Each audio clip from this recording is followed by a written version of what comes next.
We're here at Bricks and Minifigs with Julia Peterson. We're going to be giving away 2 of these Lego sets at the end of our podcast. Make sure you stick around to the end to find out how you can win one of these.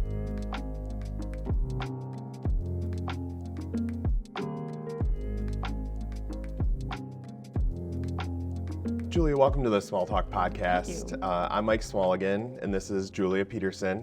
She is the proud owner of Brick and Minifig. Today we're just going to learn a bit about what you do for the community and what got you started in Legos. Sure, yeah. We love Lego. We love everything about Lego. We love the community that comes around Lego, but we also just love the hobby. So my husband and I, when we first started dating, he suggested that we build a Lego kit together. And I hadn't built Lego since I was a kid. I went through kind of the dark ages is what it's called when you have a space between your childhood building and then your adult building. Do you remember what set that was? Yes, I have it. It's a Treehouse 3-in-1 creator set that he got for me. So it's my very first official. I think we have Lego that one. set. Yeah, it's a really good one. And so we started building Lego together, and it very quickly became a hobby that we loved sharing. And then we started selling Lego online about 9 years ago. There's a big market for that. There is, and we sold some of the parts that we had extra. We also started buying lots and reassembling sets and selling them on eBay, and we just loved it. We loved being involved in the whole process, loved the community. So we had always talked about the dream of having a brick-and-mortar store, but it seemed out of reach because it is a lot of work to start the business. And then we heard about the Bricks and Minifigs franchise opportunity. We were like, oh, that might be a perfect match for what we do. Sure. So we investigated it. And here we are. The rest is history. How many of the Bricks and Minifig stores are there? Mm-hmm. There's 80 that are open with more on the way. So it is a growing chain, especially with Lego being so popular right now. Yeah. And they're all across the country as well as in Canada. So what type of requirements are there to get into owning your own franchise? Sure. A love of Lego, obviously. Yeah. Then financial investment and a little bit of business savvy. They do look for people that have background in marketing or retail. And I had the marketing background. They have a vetting process, and yeah, here we are.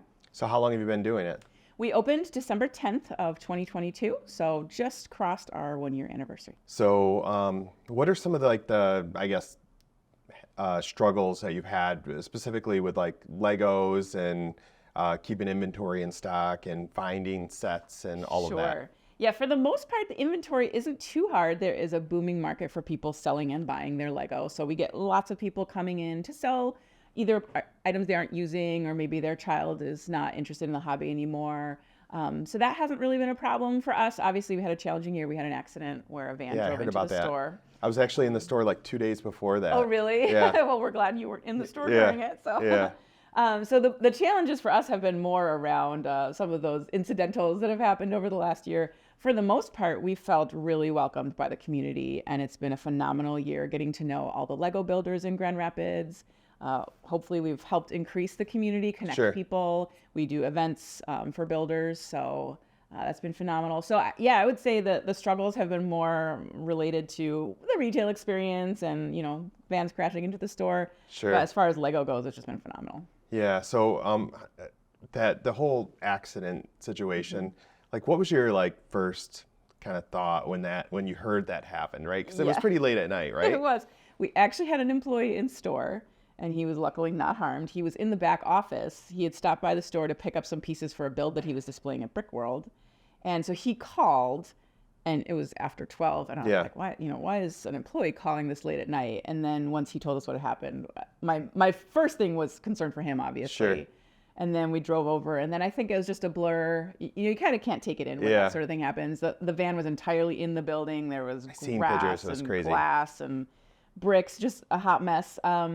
So yeah, our first concern was for safety, and then after that, it was like, well, we're gonna just get through this. And so starting to make plans for the temporary store, for the pop-up events, construction, all that. Yeah, so you were able to get like a temporary location in this strip mall. Yep. That's pretty awesome. Yeah. So was your landlord was he able to make that happen pretty quick for you? Yeah, we were really lucky that space happened to have just opened up.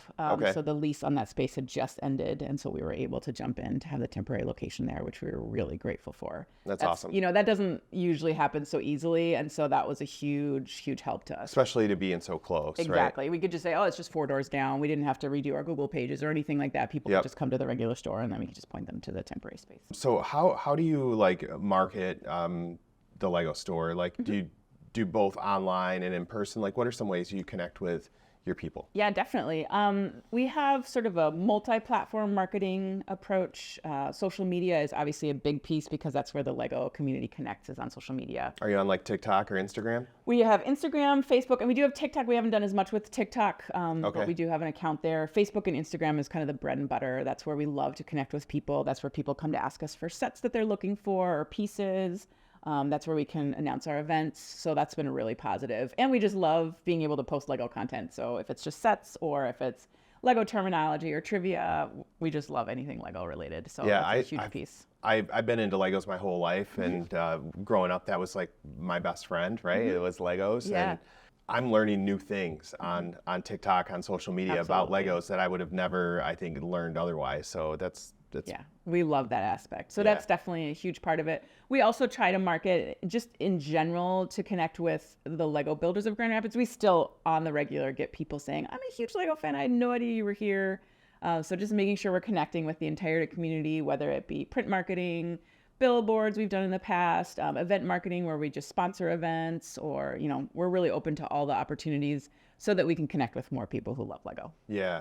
So local events and community, like you are involved with a lot of that. Like, how do you contribute to the local events? We love supporting what other people are doing however we can. So for example, there was a school that was doing the first Lego League, and we hosted a build event teaching techniques. And so we got 2 local adult fans of Lego that are specialists in technique. Okay. And technique and technique, those are close words. Sure. Right there. And we actually paid for them to host the workshop so that the school could, we absorbed the cost for the school.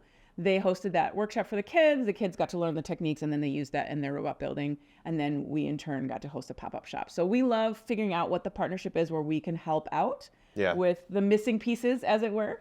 And then just getting involved in more Lego. So our goal is always just bringing more Lego to Grand Rapids and really blessing the community as well if we can. So we love to donate to auctions. We love to come alongside events. And if we can show up, if we can donate product, whatever it is that people would love to connect with, we'd love to hear about it and see what we can do. What about the Lego Expo? Brick World? Yeah, Brick World. Brick World was a blast. That happened it was right during the accident, so it was a little bit stressful. But other than that, it was amazing. Brick World is a national set of conferences right now focused in the Midwest region, but growing past that as well. And they are one of the fan favorites as far as Lego conventions go. And we were delighted to be one of their signature sponsors this year and have a booth there, but also just connect to the community. So you said that your employee was here kind of preparing for that. That's right. What was he actually building? Like, what did you bring to Brick World? Yeah, he brought a large Avengers tower. That was before the large one released. That just came out. One he made on his own? Yep, he had a custom. It was really great. Is he on TikTok? Possibly, yeah, I would guess so. His name's Jackson, so. I probably follow him Yes, because it was very crazy. possible. I seen this Avenger Tower online, and then they actually made the set, which I guess happens more than you think. It does, especially with an item as iconic as the Avenger Tower. That's going to be built often. But yeah, he had that at Brick World. All of our staff actually was exhibiting. We did habitats. We also had each staff member just bring whatever they're excited about, and we got to exhibit for that as well. So that's exciting. All of our staff members are huge Lego builders, obviously. Okay. And they love being involved in it too. Do you remember what your first Lego set was? Was it the treehouse or was it before that? So as a kid, I didn't actually have any of the sets. I got the hand-me-downs from my brother. Okay. So I just had a bucket of bricks and some of the old people, and it was all just used Lego. But I still loved it. Like, I love just building with what we had. Yeah. So my first official set really was the one that my husband gave me. Okay. Yep. Well, mine was actually a Technic fire truck, which Nice. I don't know that I have it still. I probably have all the pieces. Yeah, you should piece it back together. You mentioned something earlier about people selling their Legos. That's foreign to me. I've never done that. So right. I could imagine getting rid of any of that stuff. I have all of the Legos I had from when I was a kid. Yeah. I even have most of my kids' Legos still. And, That's awesome. And I know someday they're going to want them, but I'm sure I'll have trouble parting That's with right. them at that point. point too. I did finally wrestle the family Legos from my mom. She was like, well, the grandkids can. I was like, I will enjoy it. We'll get the grandkids other Lego. I want the ones I had as a kid. So I do have those at home. And it's so fun to have that connection to your childhood. Yeah. So what is the rarest set that you have like right now, and maybe the rarest set that you've had ever? In the store, yeah, that's a great question. We did just sell a Ghostbusters Firehouse headquarters, which is pretty rare. We've had some rare older castle sets. Right now we have a new in-box UCS Star Destroyer. Those are hard to come by. I've seen that, yeah. Yeah, those are hard to come by. We've had the old fishing store is a rare one. We had that on opening day. We haven't seen one since then. So those are rare to come by. I'm trying to think what else. Honestly, sometimes it goes so fast, like we can't even keep those types of items on the shelves for very long that it's hard to remember what we even had because they get snapped up so fast when they're rare items. Yeah. There's a Lego exhibit at the Grand Rapids Art Museum. What's your connection to that and what's going on there? Yeah, so the Grand Rapids Art Museum approached us. They said they wanted to do a Lego exhibit, and they gave us the honor of building the main exhibit piece, which was so much fun. So my husband and I came up with the idea to do 7 rainbow-colored spheres that are covered in what's called greebling. That's when you use different parts and pieces to create texture. So you're not using a torso as an actual torso, you're using it as a texture piece or, whatever the piece might be. We have Ninjago swords and plants and all kinds of things that are covering these spheres. Okay. And so we planned it, and then our staff helped build it. So we had some really fun build days with the staff.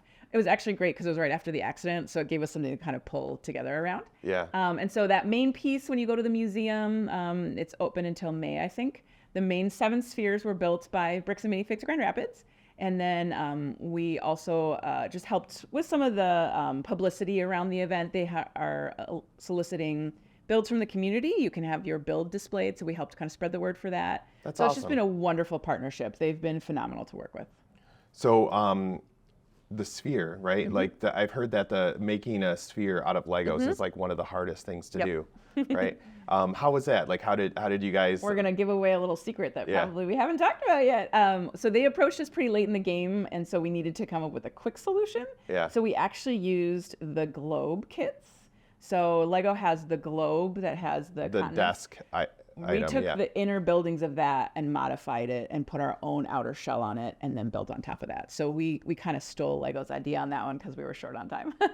It works, right? It totally did. And I think that's what's beautiful about Legos. Absolutely. You can take something that they've came up with and kind of make it your own. Exactly. So I actually have a great idea for a forklift next year. Oh, that sounds good. For the Lego state tournament. So have you seen the masterpiece build mat?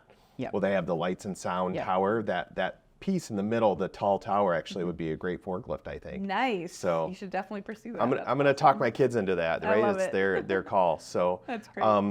How else do you get involved with Lego and art, and what other ways do you see art in Lego? Yeah, it's a great question. My husband and I are both artists. I have a degree in art. We're photographers. We're graphic designers. He has a degree in design as well. So creativity has always been front and central for us. I used to teach as a professor of creativity and innovation. So all of those things come together, and we find that Lego is one of the perfect mediums to express all of that. What we love is, especially when we were both graphic designers, sometimes you're sitting in front of the computer all day and you're using a certain kind of creativity, and then we'd come home and it would be like, let's just go build Lego. And it was another way to express creativity. So for us, it's an art form, especially with the spheres. We tried to do something that was a little bit more abstract, not something that's a building or representative as a person, or, trying to just come up with something that's a little bit more artistic. And we would love to continue to explore that. We haven't had as much time for ourselves for building since we opened the store, but we're getting back into it. But we definitely see Lego as a great way to express yourself creatively, whether you're exploring color or form or composition. That actually is all happening with those Lego bricks. Yeah. So, I mean, growing up, all I remember is like pirates and city builds and stuff like that. And now I feel like Lego has really kind of switched into adults and more like advanced builds and art. And one of the sets I've been thinking about getting is the giant framed art, the world map. That looks like a lot of fun to put together. It's something that I thought has really kind of changed the way Lego's direction previously was, right? Like it used to be about items, and now it's more about art, which Yeah, It's cool. definitely the introduction of the dots and the art line has changed how Lego has, and also the botanicals. Those are some of those things that have changed how Lego's approaching things. It used to be more thematic, like you said, Ninjago, pirates, castle, and now it is entering into those creative spaces where we have artworks you can hang. They have the whole art series with the Beatles and Mickey Mouse and Harry Potter, and then they have the new Spider-Man. And then, like you said, the world map. And then also the botanicals. People who have never been into Lego before are getting into it because they love to have a bonsai tree on their desk, or the flower bouquet makes such a great gift. So it's really exciting to see the different approaches. Yeah. So any like future events or promotions that you got going on here? Yeah, definitely. We are always cooking up something. Obviously, right now we're kind of focused on Christmas, but then we're going to be moving into January. In January, we are going to be doing our 1-year celebration. We delayed it just due to the accident. You know, it would have been December 10th, but we were like, we're not going to pull the accident back together and get the holidays and get our celebrations. That was just a little bit too much. So it'll be on January 20th. It's going to be a huge day, lots of promotions, free activities. It's just going to be so much fun. And then January 28th is International Lego Day. So we're also going to be doing some fun things for that. And in February, we're going to have a bunch of different build events as well. There's going to be some stuff for Valentine's Day. So we're always cooking up something fun. We love bringing community together. So our goal for the store has always been to have it be a space where community comes to be creative, to meet each other, to have fun with Lego. So we're going to continue throwing as many events as we can. That's really awesome. So I noticed a lot of these bins around on the tables. What are those about? Yeah, right now we're in the middle of a series of events for snow globes. So you can build your own snow globe where you can put either... Well, you can really build whatever you want, but the two that we had is either a skier coming down a slope, or you can do a little figure decorating a Christmas tree, and then we help put it in a glass jar with the liquid and the glitter, seal it up, and then you can take it home. So it's your own a real snow globe. A real snow globe. Okay, so what does one of those cost to do? That event ticket is $15, and that sends you home with everything. So you get to come, build it, create it, get to build the minifig that goes in it, and then we provide all of the material and seal it up for you. So. And there's still tickets available for that? There are no tickets available, unfortunately. We did sell out in about 36 hours. So, okay. But we're always going to be creating new events. So just if anybody wants to be part of that, following us on Facebook or Instagram is the best way to stay connected and see when tickets go live. We do also have our Bricks and Beers event, which is really popular. Really? That is the second Thursday every month. So we'll have one in January. It's at Archival Brewing. Teams of 2. We have 15 slots. And you can come, we give you the Lego, and then we have a theme that you build on, and it's an hour-long competition, and then we crown the winner. So it's a little bit like Lego Masters and Mini.